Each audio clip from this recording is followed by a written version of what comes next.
Remue ménage. Remue ménage.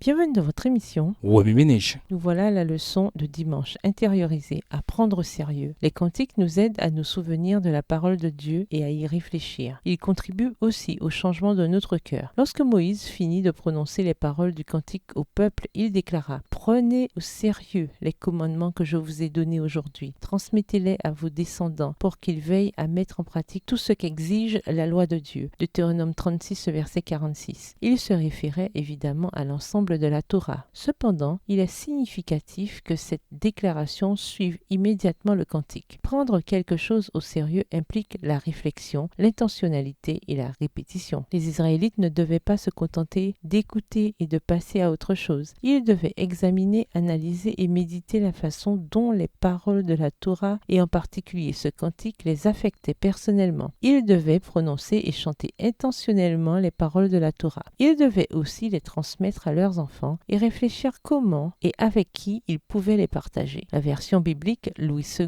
rend cette expression par « prenez à cœur », ce qui indique que la répétition est aussi impliquée dans le processus. Ce n'était pas quelque chose qu'ils faisaient une fois, mais quelque chose qui devenait une partie intégrante d'eux-mêmes et qu'ils faisaient souvent et avec joie. Ce cantique était aussi un avertissement pour les enfants d'Israël de ce qui leur arriverait s'ils ne restaient pas fidèles à Dieu et s'obstinaient dans leur voie rebelle. Ce cantique, s'ils le prenaient au sérieux, les garderait de s'éloigner davantage de Dieu. Moïse conclut cette exhortation à garder la Torah et le cantique dans leur cœur en leur disant pourquoi cela était aussi crucial. En effet, ces commandements ne sont pas des paroles creuses. Ils vous permettront de vivre. Deutéronome 32, verset 47. On pourrait être tenté de penser qu'il ne s'agit que de mots aussi vides qu'inutiles, mais en réalité, loin d'être futiles, les mots apportent la vie. En fait, surtout à la lumière de Deutéronome 30, la Torah dirige l'attention vers Dieu qui est leur vie. Deutéronome 30, verset 19. Et la parole doit être transmise à la génération suivante pour que cette puissance vivifiante que procure une relation avec Dieu se poursuive. Et finalement, ce cantique est porteur d'espérance. Même s'il y aurait des conséquences pour leurs péchés, Dieu pardonnerait à ses enfants, expierait leurs fautes et détruirait leurs ennemis. S'ils prenaient les paroles et le cantique de Dieu au sérieux, Dieu pourrait alors intervenir en leur faveur, purifier et changer leur cœur, tel que promis dans Deutéronome 30, le verset 6. Remue ménage, revenez à votre texte écrit et étudiez le passage. Encerclez les mots ou expressions ou idées répétées. Soulignez les mots ou expressions qui sont importants et qui signifient quelque chose pour vous. Reliez par une flèche les mots ou expressions aux autres mots ou expressions associés ou connexes. Quels éclairages particuliers vos notes semblent-elles indiquer dans l'ensemble? Mémorisez votre verset préféré tiré de Deutéronome 32, versets 35 à 47. Écrivez-le plusieurs fois pour vous le rappeler plus facilement. Comment la musique vous a-t-elle aidé dans votre cheminement avec Dieu? Quels sont les cantiques qui vous aident le plus à voir l'amour de Dieu pour vous? Au revoir. Et à demain si Dieu veut.